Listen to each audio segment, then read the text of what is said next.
Welcome to the Learning Pines YouTube. We hope this video helps. In this video, I will show how to do random skin color in Procreate.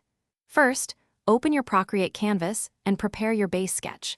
We'll explore a technique that allows for a wide range of skin tones, moving beyond a single color.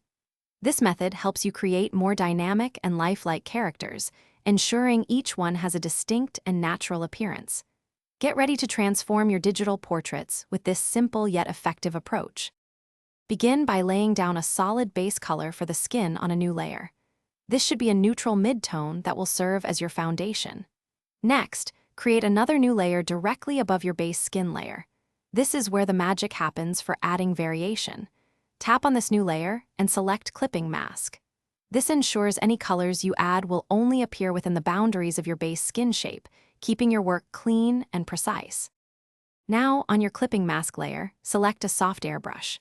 Begin to gently brush in various hues like subtle reds, oranges, and yellows over your base skin tone. Think about areas where blood flow is more prominent, like cheeks or fingertips. Don't be afraid to layer colors lightly. After applying colors, experiment with different blending modes for this layer, such as color or soft light, to achieve a natural, blended effect that truly brings your skin tones to life.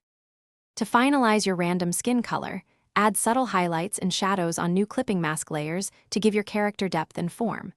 Consider using a small brush for delicate details like freckles, moles, or subtle veins, enhancing realism. Remember, practice makes perfect, so experiment with different color combinations and blending modes. For more great tips and deals, check the description below for a link to these fantastic leak-proof containers, perfect for simplifying your meal prep, and other helpful resources. Thanks for watching. Consider subscribing if we helped you.